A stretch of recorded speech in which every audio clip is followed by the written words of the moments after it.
సుమన్ టీవీలో మీ personal and business promotions కోసం కింది నెంబర్కి కాంటాక్ట్ చేయండి. Hello viewers, welcome to Suman TV. నేను దిలీప్. మీకు మీ కుటుంబ సభ్యులందరికీ ముందుగా వినాయక చవితి శుభాకాంక్షలు. వినాయక చవితి సందర్భంగా మనం ఈరోజు వచ్చేసాం అనకాపల్లి జిల్లాలోని చోడవరంలో శ్రీ స్వయంభూ విఘ్నేశ్వర టెంపుల్.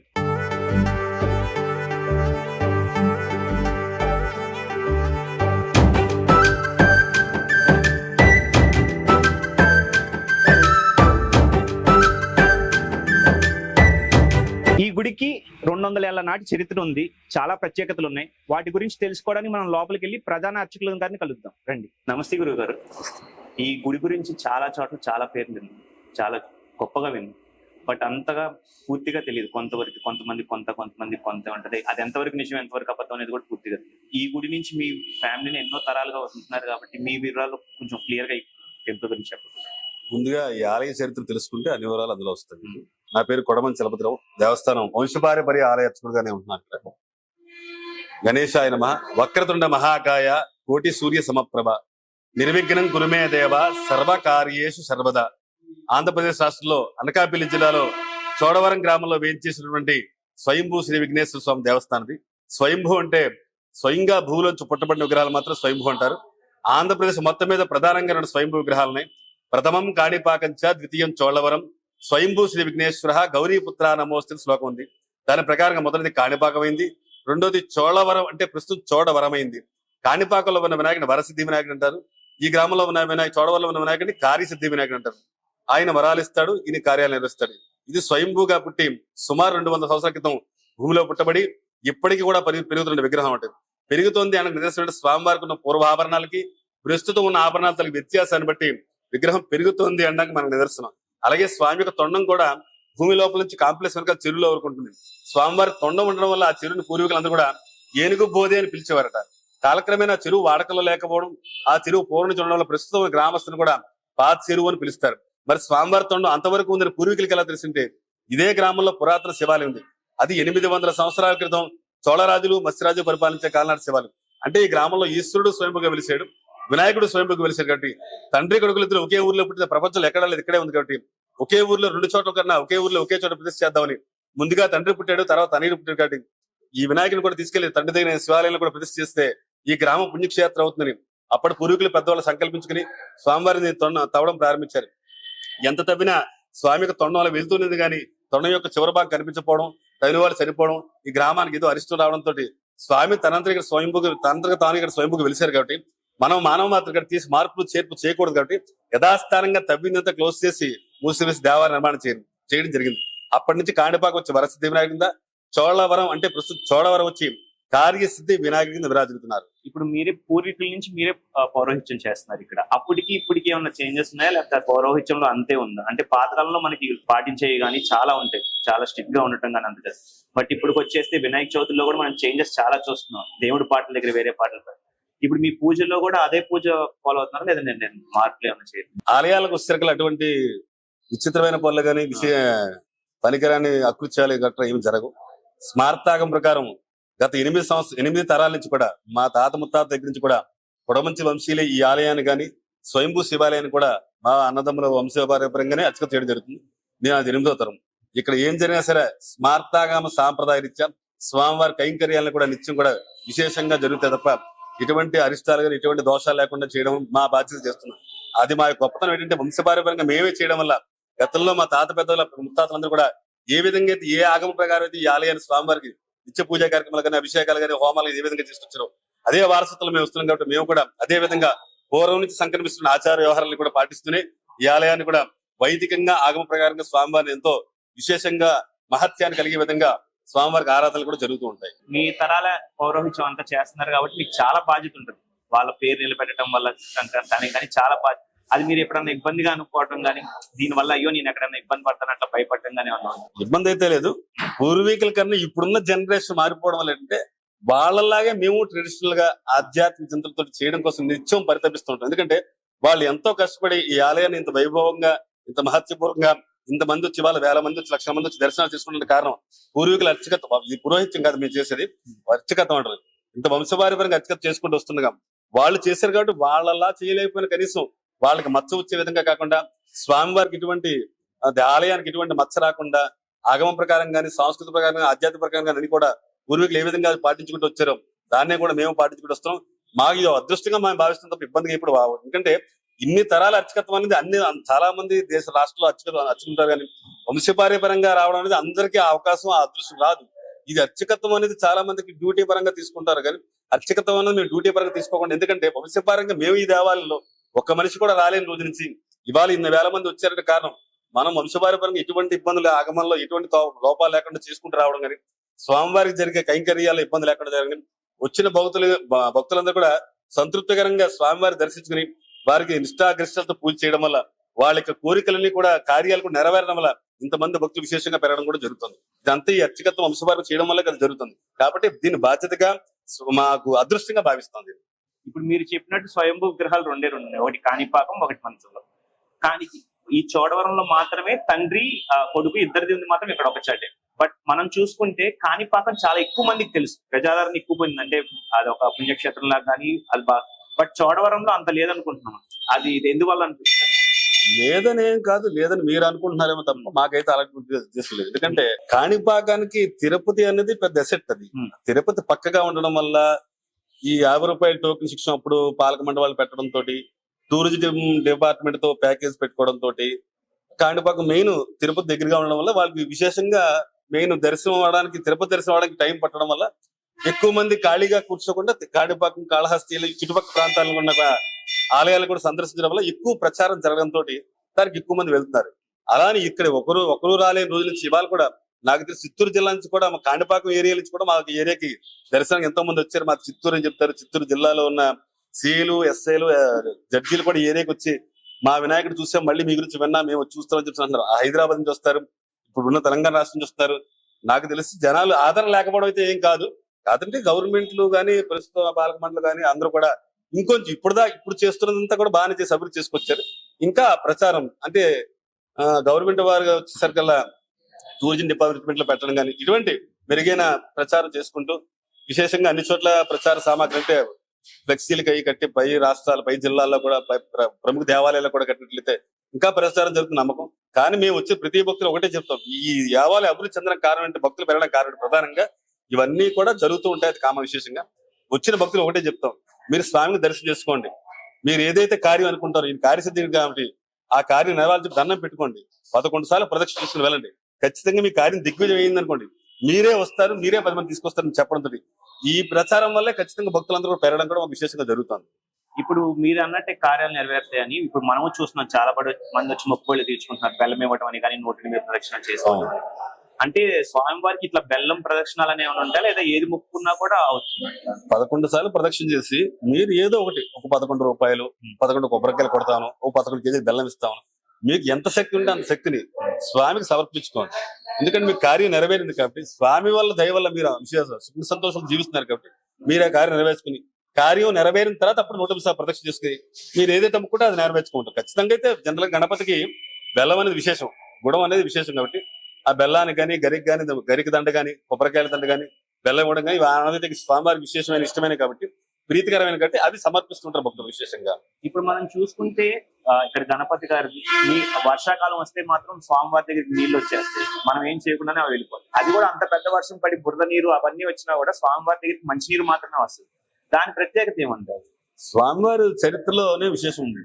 స్వామివారి తొండం అనేది చెరువులో వరకు ఉండడం పెద్ద విశేషం.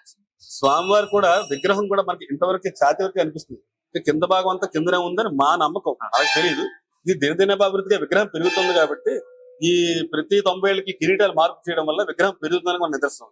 ఈ స్వామి తొండం చెరువులో వరకు ఉండడం వల్ల చెరువు తాలూకు గర్భం కూడా స్వామివారి శిరస్సు భాగం కూడా ఈక్వల్ గా మనం లైన్ డోర్ వేసుకున్నట్లయితే, తూకం వేసినట్లయితే సమానంగా ఉండడం వల్ల ఆటోమేటిక్ అది పల్లంగా ఉండడం, స్వామివారి స్థలం కూడా పల్లంగా ఉండడం వల్ల చెరువు మార్గం ద్వారా కొంత నీరు వస్తుంది.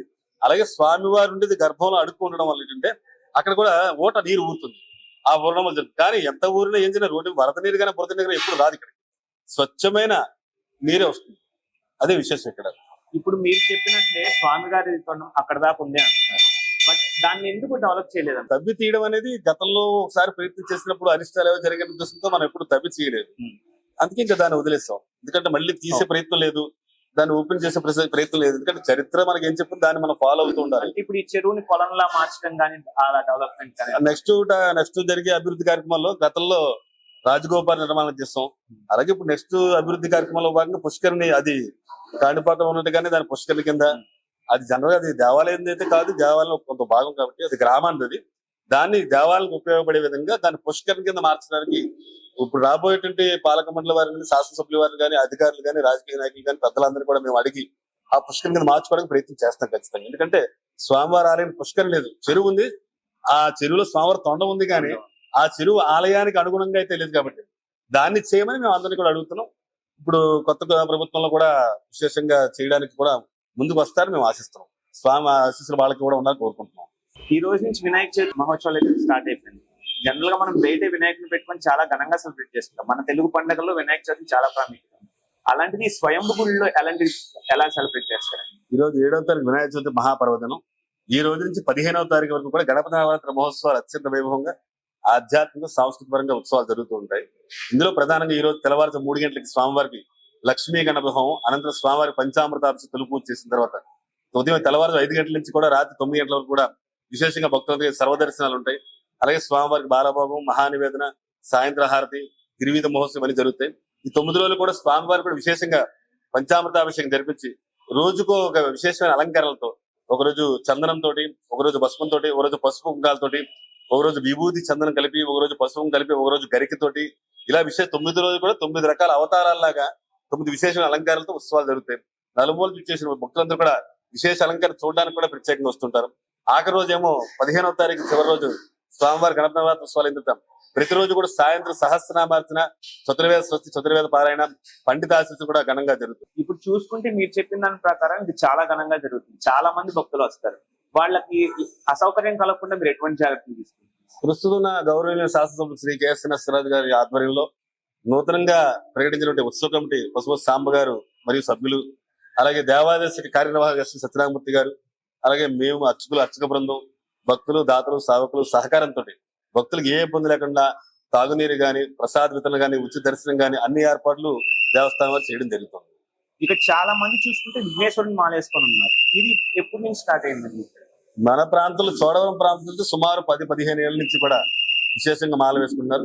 ఈ చుట్టుపక్కల నలుమూల జిల్లాల నుంచి కూడా విశేషంగా విచ్చేసి 41 రోజు, 21 రోజు, 11 రోజులు, 9 రోజులు కూడా మాలాధారణ చేసి నవరాత్రులు పూర్తి సరికల్ అందరికీ 41 రోజు, 21 రోజు, 11 రోజు పూర్తి అయ్యేలాగా 16వ తారీఖున మాలాధారణ చేసే భక్తులను కూడా విశేషంగా గణపతి హోమం జరిపించి మాలా విసర్జన చేయడం జరుగుతుంది. గత సుమారు 10-15 ఏళ్ల నుంచి స్వామివారి మీద నమ్మకం పెరగడంతో మనం మాల ధరించండి మాత్రం చెప్పడం జరిగింది. కానీ విశేషంగా నర్సీపట్నం, అనకాపల్లి, మాడుగుల, పాయకరావుపేట, తుని, విశాఖపట్నం అన్ని ఏరియాల కూడా విశేషంగా విచ్చేసి మాలాధారణ చేస్తున్నాం. గణేశమాల మీ విజయాలకు తొలిమాలగా మేము స్వామివారికి ఆశీస్సులతో ప్రచారం చేస్తున్నాం. అందరినీ మాలాధారణ చేసుకోమన్నాం. ఎవరి శక్తి అంతా దీక్ష చేసి ఆ యొక్క అనుభూతిని పొంది స్వామి యొక్క అనుగ్రహాన్ని, ఆశీస్సులు మీరు ఎలా కలగాలంటే గణేశ మాలాధారణ తీసుకున్న మాలలో ఉండవాలంటే నిష్ఠగా ఉండడం వల్ల స్వామివారి మీద భక్తి ఎక్కువ పెరిగి విశేషంగా ఆధ్యాత్మిక చింతనతో ఉంటారు. కాబట్టి ఎప్పుడైతే ఆ చింతనతో ఉంటారో భగవంతుడి యొక్క అనుగ్రహం వారికి అంతా కలుగుతుంది. కాబట్టి ఖచ్చితంగా మామూలుగా దర్శనం, మామూలు పూజతో కాకుండా ఈ నవరాత్రి సమయాల్లో మాలలో ఉన్నట్లయితే స్వామి యొక్క ఆశీస్సులు అనుగ్రహం అందరికీ ఉంటాయని కోరుకుంటూ గణేశమాల కూడా ఇంకా ప్రచారం చేసి అందరిని కూడా గణేశమాల ధరణ జరిపించి ఆ గణేష్ యొక్క ఆశీస్సులు అందరిపై ఉండే విధంగా ఈ గణేశమాలధారణ ప్రవేశపెట్టాం. ఇది చక్కగా దిగ్విజయంగా జరుగుతుంది. ఇంకా అభివృద్ధి చెందాలి, ఇంకా మాలాధారణ పెరగాలి, ఇంకా స్వామి ఆశీస్సులు రాష్ట్రంలో ఉన్న ప్రజలు అందరిపై కూడా ఉండాలి. అందరికీ కూడా పేరు పేరు కోరుకుంటున్నాను. అందరూ విచ్చేసి స్వామివారి దర్శించండి. మీ యొక్క ప్రతి ప్రయత్నం కూడా విజయవంతంగా జరుగుతుందని ఖచ్చితంగా చెప్పగలుగుతాను. మీకు చాలా ధన్యవాదాలు పంతులు గారు. మీకున్న బిజీ టైంలో అది వినాయక చవితి జరుగుతుండగా మీరు టైం మాకు ఇచ్చినందుకు చాలా ఈ సుమన్ టీవీ ద్వారా అందరికీ స్వామివారి దర్శనం గాని, స్వామివారి విశిష్టత కూడా మీరు తెలియపరుస్తున్నందుకు మరి మీకోసం సమయం కేటాయించాలి. ఒకటి మీరు కూడా మీ ఛానల్ కూడా అభివృద్ధి చెందాలని మనస్ఫూర్తిగా స్వామివారిని కోరుకుంటూ భక్తులందరినీ కూడా ఈ సుమన్ టీవీ ద్వారా కూడా అందరూ ఒకసారి విచ్చేయండి. నవరాత్రుల్లో స్వామివారి దర్శించండి. మీరు ఏదైతే కార్యం తలంచుకుని వెళ్ళండి. మీ కార్యం దిగ్విజయం అయిన తర్వాత మళ్ళీ మీరు వచ్చి మీ మొక్కుబడి తీర్చుకుని స్వామివారి అనుగ్రహం పొందుతారని మీ సుమన్ టీవీ ద్వారా స్వామివారి భక్తులందరూ కూడా కోరుకుంటున్నాను.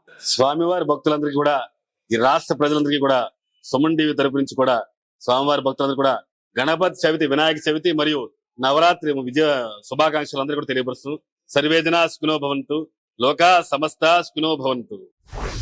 సుమన్ టీవీ వారికి వినాయక చవితి శుభాకాంక్షలు.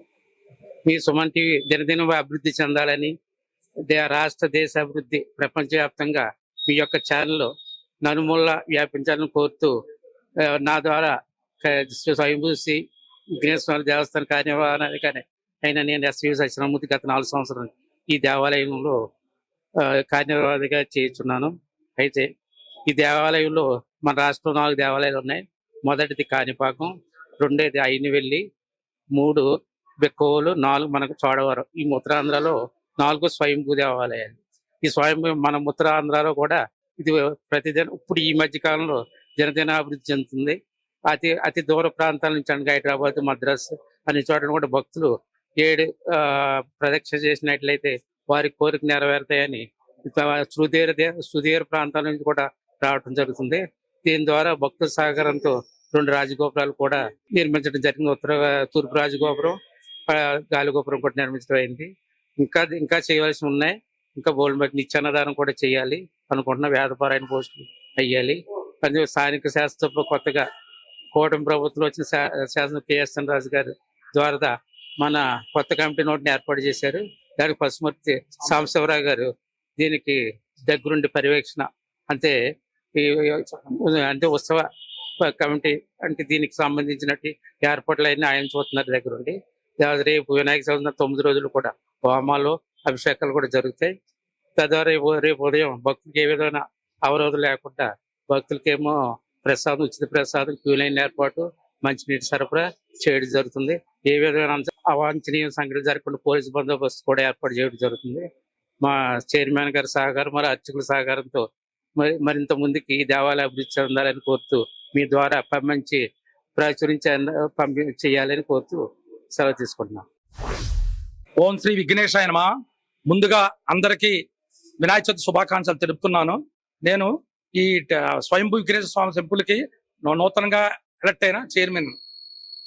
ముందుగా నేను చెప్పాల్సిన విషయం ఏంటంటే, ఈ రేపు సెప్టెంబర్ 7 అంటే అనగా రేపు శనివారం నుంచి మళ్ళీ 15వ తారీఖు అంటే ఆదివారం దాకా మొత్తం గణపతి నవరాత్రి మహోత్సవాలు జరుపుతున్నాం. అది మా ఒక్కరి తాలూకా కృషి కాదు. మా కమిటీ మెంబర్స్ నాకు ఎమ్మెల్యే గారు కేఎస్ఎన్ రాజు గారు ఒక 20 మందిని నా కమిటీ మెంబర్లుగా మాకు ఇచ్చారు. వాళ్ళ సహకారంతో ముఖ్యంగా ఈ ప్రధాన అర్చకుడు కొడమంచెలి చలపతి గారు వాళ్ళ బృందంతో, అదే రకంగా మా ఈఓ గారు కార్యనిర్వాహకారి ఈఓ గారి ద్వారా మొత్తం టోటల్ ప్రోగ్రామ్ చాకౌట్ చేసాము. 7వ తారీఖు నుంచి 15వ తారీఖు దాకా. దానికి అన్ని అరేంజ్మెంట్స్ రేపు ఉదయం తెల్లవారుజాము 3 గంటల నుంచి రాత్రి దాకా కంటిన్యూగా ప్రోగ్రామ్ జరుగుతాయి. మార్నింగ్ ముందు అచ్చంగా హోమం జరుగుతుంది. ఆ తర్వాత నెక్స్ట్ ఫ్రీ దర్శనం కూడా పెట్టాము. అదే రకంగా ఫ్రీగా ప్రసాద వితరణ కూడా జరుగుతుంది. దయించి ప్రతి ఒక్కరూ ఈ ప్రోగ్రాం విచ్చేసి ఈ కార్యక్రమాన్ని జయప్రదం చేయాలని చెప్పి మరీ కోరుకుంటున్నాను. దీని తాలూకు విశేషం ఏంటంటే, ఇది అచ్చంగా చాలా దేవాలయాలు ఊరికే పరిమితం అవుతాయి. కానీ ఈ స్వయంభూ టెంపుల్ అన్నది ఒక ఊరికి కాదు, ఒక మండలానికి కాదు, ఒక జిల్లాకి కాదు, ఇంచుమించు 3 జిల్లాల నుంచి ఇది చాలా ప్రాచుర్యం చెందింది. అందువల్ల రేపు మార్నింగ్ తెల్లవారుజాము నుంచే భక్తులు పై రాష్ట్రాల నుంచి కూడా ఈ స్వయంభూ టెంపుల్ చూడడానికి ఇక్కడ అందరూ తెల్లవారుజాము నుంచే భక్తులు అందరూ వస్తున్నారు. దయించి ప్రతి ఒక్కరూ విచ్చేసి స్వామి తాలూకా ఆశీస్సులు పొందాలని చెప్పేసి నేను చైర్మన్ గా నేను కోరుకుంటున్నాను. ఇదే రకంగా మా కమిటీ మెంబర్స్ తాలూకా ఆకాంక్ష కూడా ఇదే.